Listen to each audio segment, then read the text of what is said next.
बिस्मिल्लाहिर्रहमानिर्रहीम। अस्सलामुअलैकुम वरहमतुल्लाहि वबरकातुहू। Dear students, welcome to study time for all. I am your tutor Adnan Gani Bhat. Allah Taala के पाक नाम और पैगम्बर हज़रत मोहम्मद सल्लल्लाहु अलैहि वसल्लम पर लाखों करोड़ों दुरूद सलाम के साथ आज की वीडियो को आगाज़ करते हैं। तो वीडियोस बनाने का अमल जारी है। इंग्लिश 9 2025 न्यू बुक की वीडियोस और लेसन हमारा चल रहा है डैफोडिल्स यूनिट नंबर 3 और इसकी नेक्स्ट वीडियो में आगे बढ़ते हैं। ग्रामर का पोर्शन एक्सरसाइज जो है वो हम सॉल्व कर रहे हैं।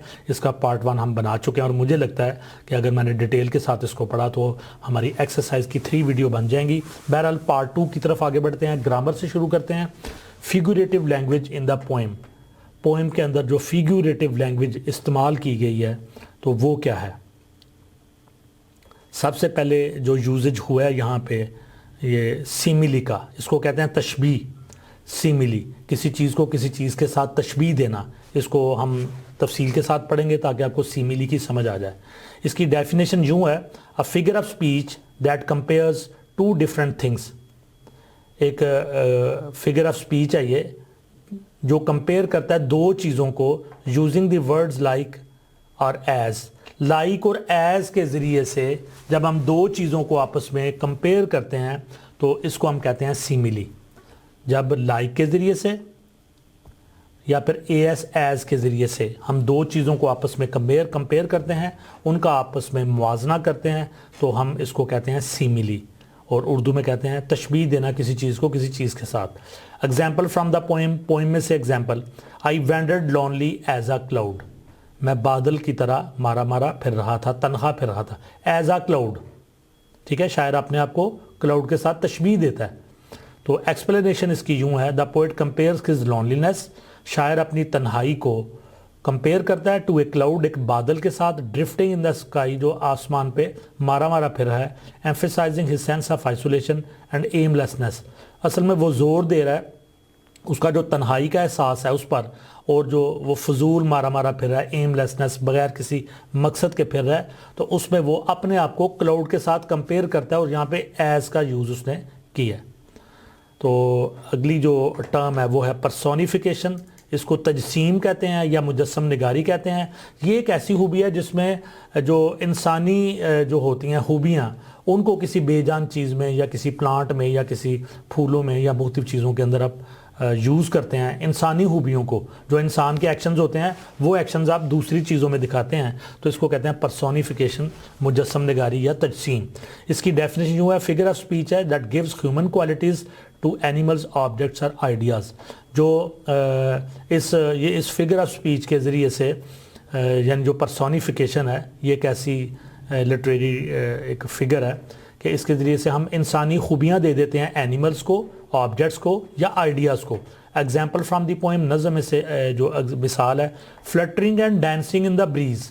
यानी फूलों के बारे में शायर कहता है कि वो अपने जो पत्ते हैं या अपनी जो पत्तियाँ हैं उनको फड़फड़ा रहे थे और नाच रहे थे सुबह की हवा में। Explanation, the daffodils are described as if they are dancing. आबी नरगिस के फूलों को इस तरह से बयान किया गया जैसे वो नाच रहे थे, which makes the seen more lively and relatable, जिससे जो मंजर है वो ज़्यादा जानदार और रिलेटेबल बनता है। Conveying a sense of Joy and movement, और इसमें एक लुत्फ़, खुशियों का एहसास और हरकत का एहसास दिखाया गया। सी नंबर पे जो टर्म है वो है जी हाइपरबोल। एग्जेजरेट करना, बढ़ा चढ़ा के चीज़ों को बयान करना, इसको कहते हैं हाइपरबोल। तो इसकी डेफिनेशन ऐसे है, एन एग्जेजरेटेड स्टेटमेंट, एक मुबालगा आराई पे मबनी बयान। मुबालगा आराई कहते हैं ना चीज़ों को बढ़ा चढ़ा के बयान करना। Not meant to be taken literally, use for a great emphasis और इफेक्ट। तो आसान लफ्ज़ों में यह है कि जो मुबालगा रही होती है, चीज़ों को बढ़ा चढ़ा के बयान करना है, रियलिटी से हट के बयान करना है। एग्जाम्पल फ्राम द पोएम, 10,000 सा आई एट अ ग्लांस। मैंने एक ही नज़र में 10,000 देखे। तो ऐसा तो नहीं हो सकता कि सामने एक बेशुमार फूल नज़र आते हैं तो वो 10,000 ही हों, वो सैकड़ों की तादाद में भी हो सकते हैं, लेकिन मुबालगा राई करके शायर ने उसका इम्पैक्ट बढ़ाने की कोशिश की है। Explanation, Wordsworth exaggerates the number of daffodils.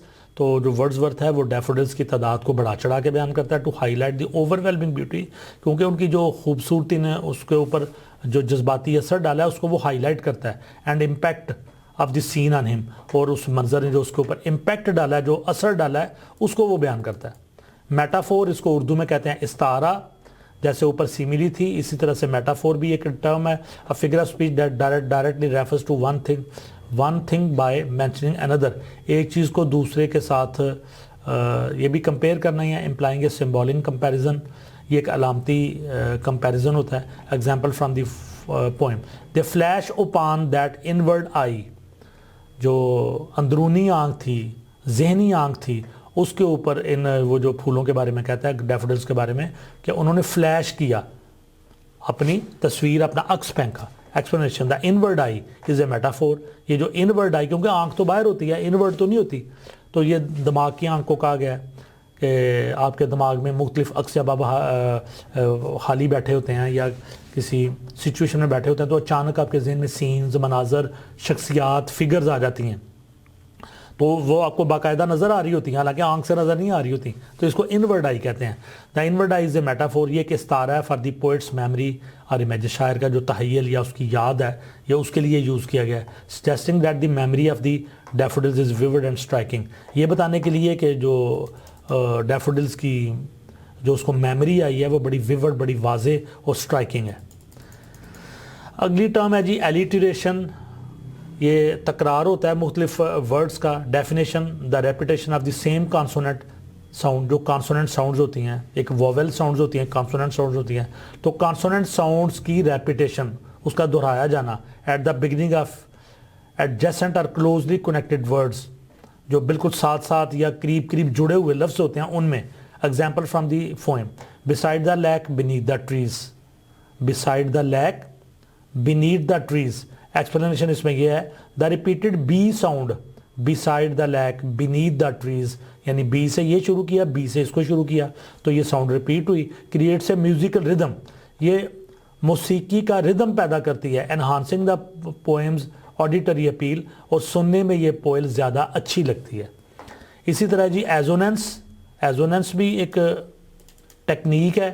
Definition इसकी यूँ है, the repetition of vowel sounds, vowel sounds का रिपीट होना इन नियर बाई वर्ड्स, करीबी करीबी लफ्ज़ों में वावल ज़्यादा हैं। ये ऊपर वाला कॉन्सोनेंट्स के हवाले से था जो एलिटरेशन था, और एजोनेंस में वावल साउंड्स बार बार रिपीट हों। एग्जाम्पल फ्राम द पोएम नज़म से मिसाल, अ host of golden daffodils, a host of golden daffodils, ये देखें इसमें जो ओ है ये बार बार रिपीट हो रहा है। Explanation, the repeated O sound creates a harmonious effect, ये एक हम आहंगी का असर डालता है, ओ की जो आवाज़ है। A host of golden daffodils adding to the poem's overall musicality, और जो पोएम की ओवरऑल मौसीकी है उसमें इजाफा करता है। इमेजरी तहय्युल, definition, descriptive language that appeals to the senses and creates mental images, ये एक डिस्क्रिप्टिव लैंग्वेजेस है that appeals to the senses, जो हमारी सेंसेस के हिसाब से है, एंड क्रिएट्स मेंटल इमेजेस, और हमारे जहन के दर में इमेजेस बनाती है। एग्जाम्पल फ्राम द पोएम नज़म से इसकी मिसाल, continuous as the stars that shine and twinkle on the Milky Way, तो ये एक तहय्युल है कि इस तरह से मुसलसल जैसे सितारे जो चमकते हैं और जगमगाते हैं कहकशां के अंदर। Explanation, Wordsworth uses visual imagery, तो जो शायर है वो विजुअल इमेजरी एक जहन के अंदर तहय्युल बनाता है। To describe the daffodils as a vast twinkling field, और ये बताता है कि जो डैफोडिल थे वो एक वसी इलाके में जगमगाते फिर रहे थे। सिमिलर टू स्टार्स, बिल्कुल उसी तरह जैसे सितारे इन द नाइट स्काई, रात को आसमान पर। Enhancing the reader's visualisation of the scene, और इस तरह से जो शायर है ये यूज़ करके शायर जो रीडर की, पढ़ने वाले की, कारी की विजुअलाइजेशन है, उसका तहय्युल है, उसको बढ़ाता है। ये क्वेश्चन मुझे नहीं थे नज़र आ रहे, तो ये मुझे नज़र आ गए। तो जी यहाँ पे कुछ क्वेश्चंस ये ऊपर जो टर्म्स हमने यूज़ किए हैं उनके हवाले से हैं। फर्स्ट क्वेश्चन है, identify the simile in the first line of the poem, नज़म की पहली लाइन में सिमिली का इस्तेमाल हुआ है, उसको आइडेंटिफाई करें, शनाख्त करें। How does it help convey the poets mood, और ये शायर के मूड को कन्वे करने में किस तरह मदद करता है। तो इसका आंसर है the simile in the first line is I wandered lonely as a cloud. तो ये सिमिली का इस्तेमाल है जिसमें एज या लाइक के ज़रिए से दो चीज़ों को कंपेयर करते हैं। I wandered lonely as a cloud, it compares the poet to a solitary cloud drifting aimlessly. ये शायर को कंपेयर करता है, उसका मुआजना करता है एक तनहा बादल के साथ जो बेमकसद इधर उधर घूम फिर रहा है, reflecting his sense of isolation. और ये चीज़ मुनक्कस करती है, रिफ्लेक्ट करती है सेंस ऑफ आइसोलेशन की, तन्हाई के एहसास की, and melancholy at the beginning of the poem, और नज़म के बिल्कुल आगाज़ में उदासी को ये जाहिर करती है। सेकंड क्वेश्चन है find to examples of personification in the poem. नज़म के अंदर दो जगह पे पर्सोनिफिकेशन मुजस्सम नगारी इस्तेमाल की गई है, उसकी एग्जांपल्स बताएं। How does this literary device enhance the description of the daffodils. तो ये जो लिटरेरी डिवाइस है ये एक अदबी आला है, तो ये किस तरह से डैफोडिल्स के को जो बयान किया गया है उनको बढ़ाता है। तो पहला है fluttering and dancing in the breeze. जब शायर कहता है कि ये जो डैफोडिल्स हैं ये अपने पत्तों को और पत्तियों को फड़फड़ा रहे थे और नाच रहे थे। The daffodils are given human qualities.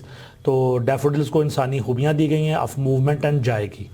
और दूसरा tossing their heads in sprightly dance, वो अपने सरों को उछाल रहे थे और एक बड़ा पुरजोश नाच रहे थे। द डैफोडिल्स आर पर्सनिफाइड, यहाँ पे भी डैफोडिल्स को इंसानी खूबी दी गई है as lively being engaged in a cheerful dance, जो बड़ा खुशियों भरा नाच रहे थे। These personification make the daffodils appear alive and vibrant. ये जो पर्सोनिफिकेशन यूज़ की गई हैं ये डैफोडिल्स को जिंदा और मुतहरक दिखाते हैं। Heightening the emotional connection and Joy the poet feels. और ये जो शायर जो जज्बाती वाबस्तगी फूलों के साथ महसूस करता है और जो खुशी महसूस करता है उसको ये दिखाती है।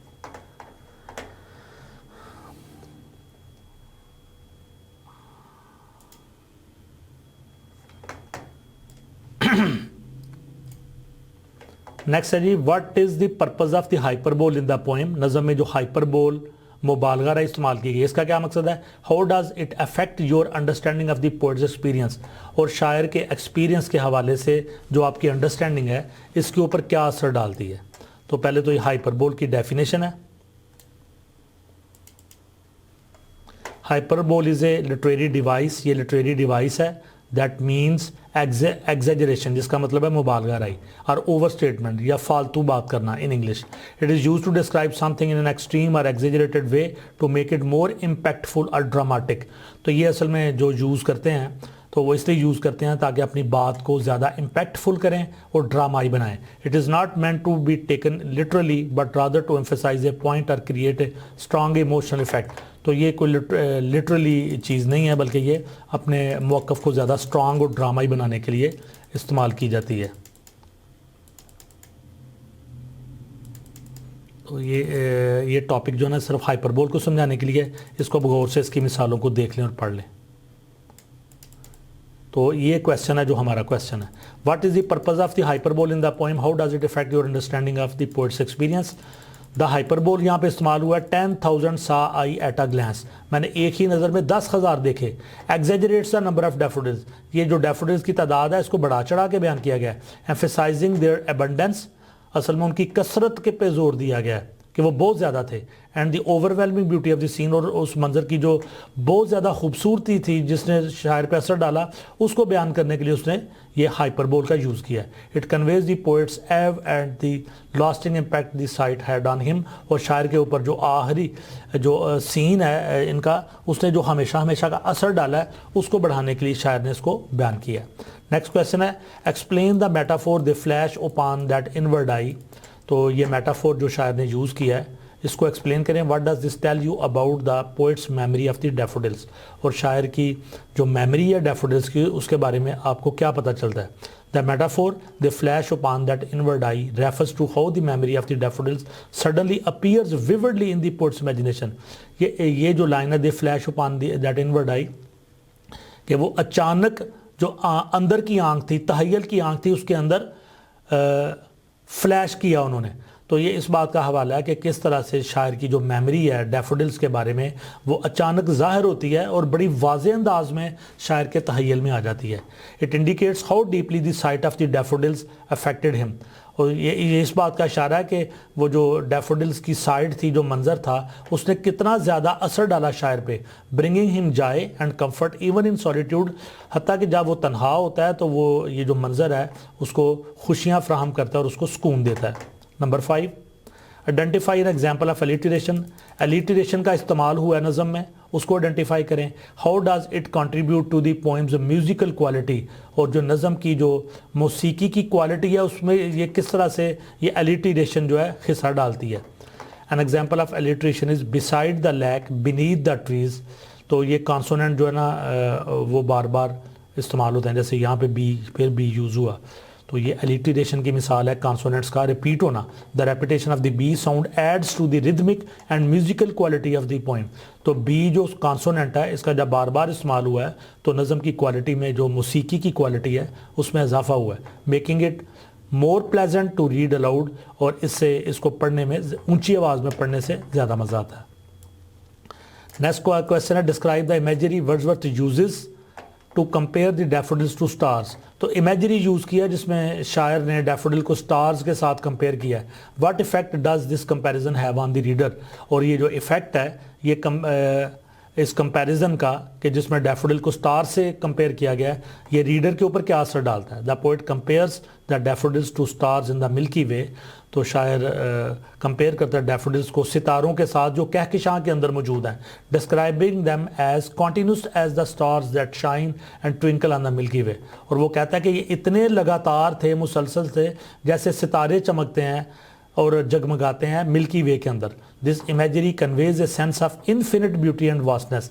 ये जो लामहदूद खूबसूरती और वुसअत है फूलों की, उसके लिए ये इमेजरी इस्तेमाल हुई है। Enhancing the readers appreciation of the daffodils, और इस तरह से जो रीडर है वो जो डैफोडिल्स हैं उनकी खूबसूरती और उनका ग्रैंडियर, उनकी शान व शौकत जो है ना वो उसको अप्रिशिएट करता है। And there impact on the poet, और शायर के ऊपर जो असर पड़ा है उसके लिए भी जो रीडर है वो इसकी तारीफ़ करता है। तो जी स्टूडेंट्स, यहाँ पे स्टॉप करते हैं अपनी वीडियो को, और नेक्स्ट जो है ना वो इसका जो अगला पार्ट, थर्ड पार्ट होगा, वहाँ पे इसको ख़त्म करेंगे। इतनी डिटेल के साथ वीडियो बनाने का मकसद ये है कि कोई चीज़ जो है ना वो पीछे ना रहे, क्योंकि आपका जो पेपर पैटर्न नेक्स्ट आने वाला है वो अभी अनसीन है, हमें नहीं पता कि किस तरह का पेपर हमारा बनने जा रहा है। तो ये चूँकि नई बुक है लिहाजा इसकी एक एक चीज़ को मैं एक्सप्लेन कर रहा हूँ। वीडियो को लाइक करें, कमेंट्स दें, दोस्तों से शेयर करें, और study time for all channel को सब्सक्राइब करें। अल्लाह हाफिज़, पाकिस्तान जिंदाबाद।